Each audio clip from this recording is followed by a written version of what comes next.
राधे राधे दोस्तों, आप सभी का स्वागत है मेरे YouTube चैनल में। आज हम सुनेंगे प्रेमानंद महाराज जी भगवान विष्णु की मत्स्य अवतार की कथा। तो आइए सुनते हैं। ब्रह्मा जी के सो जाने के कारण ब्राह्म नामक नैमित्तिक एक प्रलय हुआ था। उस समय समस्त ये भूमंडल सारे लोग जल में डूब गए थे। प्रलय काल आ जाने के कारण ब्रह्मा जी को नींद आ रही थी, वे सोना चाहते थे। उसी समय वेद ब्रह्मा जी के मुख से निकल पड़े तो पास में ही रहने वाले हयग्रीव नामक बलि दैत्य ने योग बल से उन्हें चुरा लिया। सर्वशक्तिमान भगवान श्री हरि ने दानवराज हयग्रीव की चेष्टा जान ली, इसलिए भगवान मत्स्य अवतार धारण किए। एक सत्यव्रत नाम के बड़े उदार एवं भगवत परायण राजा थे। वो केवल जल पीकर भजन कर रहे थे। भगवान की प्रसन्नता के लिए केवल जल लेते थे और भजन करते थे, जिनका नाम था सत्यव्रत। वर्तमान महाकल्प में विवस्वान सूर्य के पुत्र श्राद्ध देव के नाम से विख्यात हुए हैं, वही सत्यव्रत जी। उन्हें भगवान ने वैवस्वत मनु बना दिया। एक दिन वो भजन कर रहे थे सत्यव्रत जी, कृतमाला नदी में वो जल तर्पण करने के लिए जब गए तो उसी समय एक अंजलि में छोटी सी मछली आ गई उनके। परीक्षित उस छोटी सी मछली को जब अंजलि में देखा तो सत्यव्रत ने अंजलि में आई हुई मछली को जल में डाल दिया। इसका जीवन जल है, ऐसे डाल दिया। अब उस मछली ने बड़ी करुणा भरे स्वर में कहा कि राजन, ये आपका कार्य ठीक नहीं हुआ।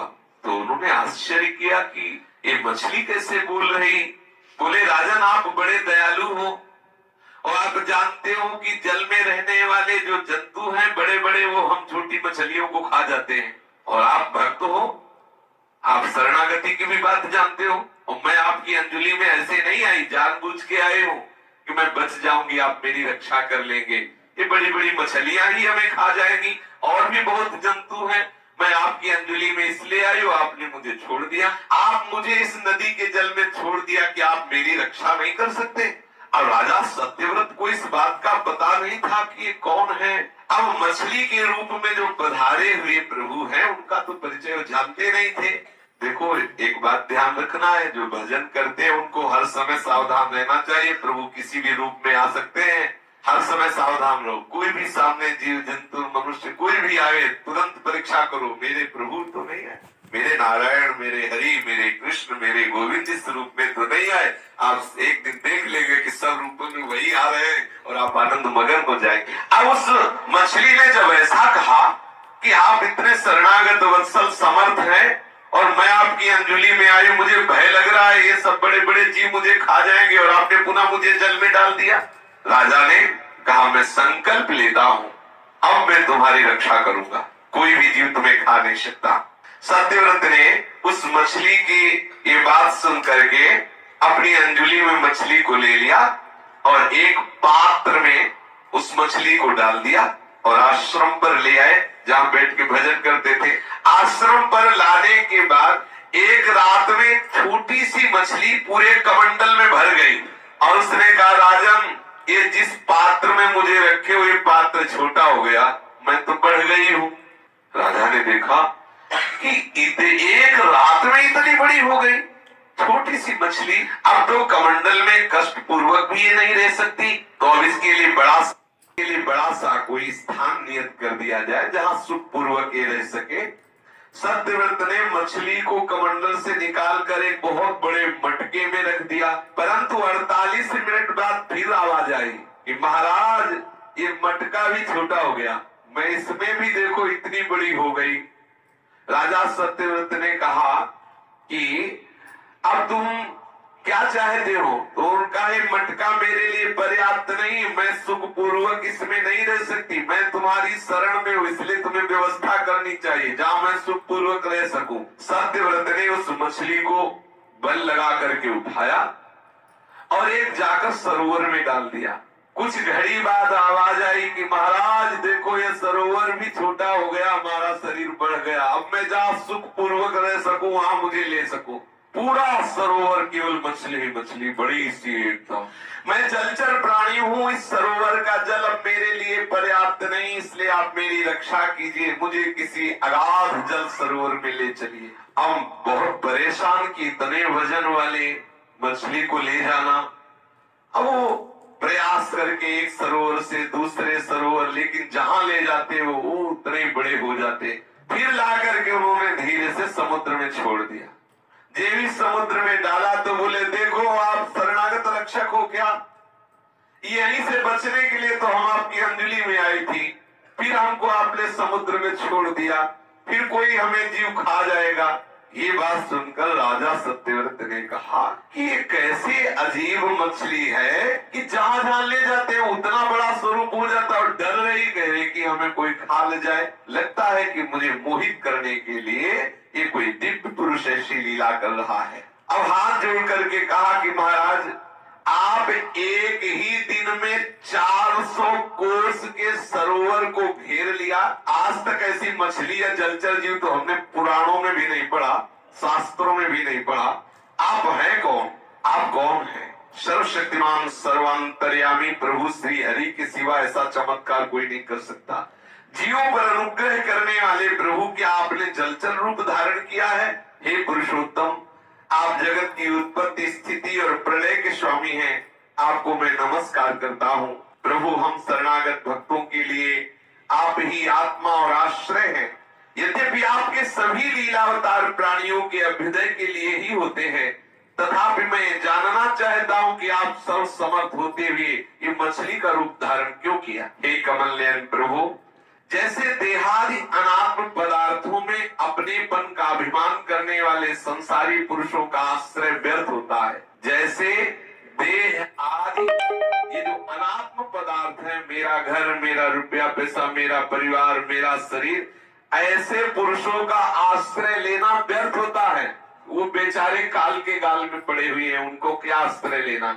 और मन बहुत विचित्र है, बहुत विचित्र है। हमने इसको देखा है। गंगा किनारे भ्रमण कर रहे थे, अंधेरा था, अचानक भय पता नहीं कैसे लगा, तो आसपास दृष्टि गई, केवल अंधकार, गंगा की लहरें, रात्रि का समय, वहां रुके तो दूर से कोई, वो जो गंगा किनारे खेती होती है ना, वो फलों की, कोई एक ऐसे दीपक जल रहा होगा। मन दूर से उस पे विश्वास कर, हम जानते नहीं कि वहां कोई है कि, मन कह रहा है कि देखो वहां प्रकाश है, वहां कोई होगा, और थोड़ा सा डर कम हुआ, लेकिन परम प्रकाश प्रभु हमारे समीप है, ये इस बात को नहीं मानता। बड़ा बेईमान मन है, इस पर कभी विश्वास न करे। ये उन पुरुषों का आश्रय लेना चाहता है जो स्वयं काल के गाल में है, जो देहाभिमानी है, जो नाना प्रकार की वासनाओं से पिसे हुए हैं, ये उनके आश्रय से सुखी होना चाहता है। बड़ा विचित्र है ये मन। जो संसारी पुरुषों का आश्रय लेता है, उसका आश्रय व्यर्थ हो जाता है। और जिसने आपके चरणों की शरण ली, चाहे जैसे ली, जो कोई भक्ति करे कपट से, उसको भी अपनाऊं, साम दाम और दंड भेद से सीधे रास्ते लाऊं, नकली से बनाऊं असली, यही तो मेरे मन में खड़ी। हम सब उसी में हैं, हम सब नकली हैं, असली तो ठाकुर बनाते हैं। उनकी करुणा ही वास्तविक भक्ति प्रदान करती है। नकली से बनाओ असली, भगत मेरे मुकुटमणि। चरणों की शरण कभी व्यर्थ नहीं होती। कोई किसी भी भाव से प्रभु का आश्रय ले ले, क्योंकि आप सबके अहेतुकी प्रेमी, परम प्रीतम और आत्मा है। न तेरविंदाक्ष पदोपसर्पणम् मृषा भवेत् सर्व सुहृत् प्रियात्मनः यथेतरेषाम् पृथिगात्मनां सता मदीदृशो यत् वपुरद्भुतं हीनः। आपके श्री चरणों का आश्रय हे कमल नयन कोई किसी भी भाव से ले ले, आप सबके हेतुकी प्रेमी हैं, परम प्रीतम है, परम आत्मा है, इसलिए उसका शरण लेना कभी व्यर्थ नहीं हो सकता। आपने इस समय जो रूप धारण किया, हमें दर्शन दिया, मुझे पूर्ण विश्वास हो गया कि इस मत्स्य रूप में आप ही हैं। आपकी बड़ी कृपा है। भगवान अपने अनन्य प्रेमी भक्तों पर अत्यंत प्रेम करते हैं, ये कोई प्रेमी हृदय ही जान सकता है। करते सब पर। जब जगतपति मन से भगवान ने अपने प्यारे भक्त राजर्षि सत्यव्रत की ये बात सुनी, तो उनका प्रिय और हित करने के लिए, साथ ही कल्पांत के प्रलयकालीन समुद्र में विहार करने के लिए उनसे कहा। आज के 7वें दिन भूल लोक आदि तीनों लोग प्रलय समुद्र में डूब जाएंगे। उस समय जब तीनों लोग प्रलय काल की जलराशि में डूबने लगेंगे, तब हमारी कृपा से तुम्हारे पास एक बहुत बड़ी नौका आएगी। उस समय तुम समस्त प्राणियों के सूक्ष्म शरीरों को लेकर सप्त ऋषियों के साथ उस नौका पर चढ़ जाना, और सब जितने भी धान्य छोटे बड़े प्रकार जो अन्न भोजन आदि के ये सब बीज सब्जियों का अंश स्वरूप ये सब नाव में रख लेना। सब ग्रंथ पंथ सब ऐसी नाव होगी, और वो नाव खेने वाले स्वयं प्रभु श्री हरि होंगे। कह रहे हैं उस समय समस्त प्राणियों के सूक्ष्म शरीरों को और सप्त ऋषियों को और सब छोटे बड़े धान्य जौ आदि समस्त बीजों को लेकर के तुम उस नाव पे चढ़ जाना, क्योंकि प्रलय हो जाएगा। उस समय सब और एकमात्र केवल लहराता हुआ महासागर अथाह जल ही जल होगा और घोर अंधकार होगा, कहीं प्रकाश नहीं होगा। ये सब होता है, आगे भी होगा, भजन कर लो इसीलिए कहा जाता है। वृंदावन धाम में ये कालातीत धाम है, यहाँ प्रलय की पवन का भी स्पर्श नहीं। प्रलय का प्रवेश कैसे हो जाएगा? जल्दी जल्दी नाम स्मरण करते हुए शरीर संसार के राग को मिटाओ और निकुंज में चल के चक प्रियालाल का प्रसाद पाओ, जहाँ न काल का भय है, न किसी विकार का आकर्षण है, न किसी रोग का भय है। ये आनंद ही आनंद, महाआनंद, सदा आनंद। और ये नहीं कि भाई कुछ दिनों के लिए आनंद, जैसे स्वर्ग आदि में है तो कुछ दिनों के लिए है। पूर्ण छिने मृत्यु लोके विसंति, लड़ेती लाडली लाल के खेल में सम्मिलित हो, मलकती हुई लाडली जी मुस्कुराती हुई, और कहा लालजू का वो अद्भुत विलास, और ये ललिता विशाखा सखियों के कितने सुंदर सुंदर व्यंजन बनते हैं। हाँ, चक्कानंद, शुगर की परेशानी नहीं, लीवर की परेशानी नहीं, ब्लड प्रेशर की परेशानी नहीं, कुछ फेल नहीं होना, सब पास ही पास होना। बिल्कुल तैयारी रखो, वृंदावन रज का सेवन करो, खूब नाम जप करो, आकांक्षा करो मुझे दिव्य वृंदावन धाम की इसी जन्म में प्राप्ति हो जाए। एकमात्र अंधकार ही अंधकार, महाजल अंधकार। समस्त ऋषिजन जो अगली सृष्टि में कार्य में आने वाले उन सबको नौका पे बिठाना, नाव पे चढ़ जाना, और उस नाव में भयभीत मत होना। जब प्रचंड आंधी चलेगी, नाव डगमगाने लगेगी महाप्रलय के जल में, तो तुम मुझे जो देख रहे हो ना, मैं आ जाऊंगा। भगवान मत्स्य स्वरूप कह रहे हैं। और वासुकी नाग की रस्सी बनाना, और अपने एक छोर नाव का और एक छोर हमारे सींग होगा, सींग में वासुकी नाग को लपेट करके और नाव में बस खूब जल विहार करना, खान पान की सामग्री रख लेना। महाप्रलय की पवन तुम्हें कोई कष्ट नहीं दे पाएगी। ये भगवान का अद्भुत विलास है। कोई भी रूप भगवान अपने भक्त के लिए धारण करने में संकोच नहीं करते। आप सोचो, भगवान ने अपने लोगों के लिए सूकर रूप धारण किया। सोचो कितने महान प्रभु सुवर रूप धारण करते, वाराह रूप धारण करते हमारे लिए, हम भक्तों के जीवन धारण करने के लिए कैसी कैसी प्रभु अद्भुत लीला करते हैं। वासुकी नाग के द्वारा उस नाव को मेरे सींग में बांध देना। हे सत्यव्रत, ब्रह्मा की रात भर तुम्हें ये आनंद हम देंगे। खूब चर्चा करना ऋषियों के साथ, कब व्यतीत हो गई ब्रह्मा की रात, महाप्रलय की रात तुम्हें पता नहीं चलेगा, क्योंकि मैं रहूंगा आनंद स्वरूप, तो तुम्हें दुख नहीं होगा। जब तक ब्रह्मा जी की रात रहेगी तब तक मैं ऋषियों के साथ तुम्हें उस नाव में बैठाल कर खींचता हुआ समुद्र में विचरण कराऊंगा। जल विहार कराता, बड़ा लंबा जल विहार है ब्रह्मा जी की पूरी रात है। उस समय जब तुम प्रश्न करोगे तब मैं तुम्हें उपदेश दूंगा। मेरे अनुग्रह से मेरे वास्तविक महिमा, मेरे स्वरूप का तुम्हें ज्ञान हो जाएगा। ध्यान दीजिए, प्रभु के कृपा से ही प्रभु के स्वरूप को जाना जा सकता है, बुद्धिमानी से नहीं। श्री गोस्वामी तुलसीदास जी कहते हैं, सोई जानई जेहि देव जनाई, और जानत तुम्हें तुम्हें हो जाई। प्रभु शास्त्र रूप से, गुरु रूप से, संत रूप से अपने आप को स्वयं जनाते हैं, तभी हम जानते हैं। और जो जान जाता है वो प्रभु स्वरूप हो जाता है। ब्रह्मविद ब्रह्मविद भवति। मेरे अनुग्रह से मेरे वास्तविक स्वरूप को तुम जान जाओगे, जिसका नाम परम ब्रह्म है। तुम्हारे हृदय में महिमा प्रकाशित हो जाएगी, तुम ठीक ठीक मेरे स्वरूप को जान लोगे। राजा सत्यव्रत को यह आदेश देकर मत्स्य रूप भगवान अंतर्धान हो गए। अब राजा सत्यव्रत उसी समय की प्रतीक्षा करने लगे जिसके लिए भगवान ने आज्ञा दी थी। कुशों का अग्रभाग पूर्व की ओर करके राजर्षि सत्यव्रत उन पर पूर्वोत्तर मुख से बैठ गए और मत्स्य स्वरूप श्री हरि के चरणों का चिंतन करने लगे। इतने में ही प्रभु का बताया हुआ वो समय आ गया राजा ने देखा कि समुद्र अपनी मर्यादा छोड़कर बढ़ रहा है। प्रलय काल की भयंकर मेघ वर्षा होने लगी, जैसे खंभे, ऐसी मोटी धार। ये जो बूंद गिरती ना महाप्रलय में, ऐसी नहीं, खंभे की तरह मोटी, मतलब सीधे गए एक ही बूंद में, ऐसी। देखो कितनी विचित्र, कभी कभी पत्थर गिरते, एक वर्ष यहाँ गिरे थे वृंदावन में, इतने बड़े गिरे थे, ऐसा लग रहा था जैसे कोई गुलेल से फेंकता है, झर झर झर। देखो कैसी माया, कहीं कुछ नहीं है, ढेर लग गया ओलों का। वो बड़े विचित्र भगवान महाप्रलयकारी भयंकर मेघ वर्षा करने लगे। महाराज ने देखा, सत्यव्रत ने, देखते देखते इधर समुद्र अपनी मर्यादा छोड़कर बढ़ने लगा, इधर सारी पृथ्वी प्रलयंकारी वर्षा से जल में डूब गई। अब राजा भगवान का स्मरण कर रहे थे तो देखा कि उनके सामने विशाल नाव आ गई। तब वे धान्य और अन्य बीजों को लेकर सप्तऋषियों के साथ उस पर सवार हो गए। सप्तऋषियों ने बड़े प्रेम से राजा सत्यव्रत से कहा, राजा अब तुम भगवान का ध्यान करो, वे ही हमें इस महासंकट से बचाएंगे, वही हमारा कल्याण करेंगे। उनकी आज्ञा से राजा ने प्रभु का ध्यान किया। उसी समय देखा कि वही मत्स्य रूप भगवान जो उनकी अंजलि में आए थे, वही विशाल रूप धारण किए हुए आ रहे।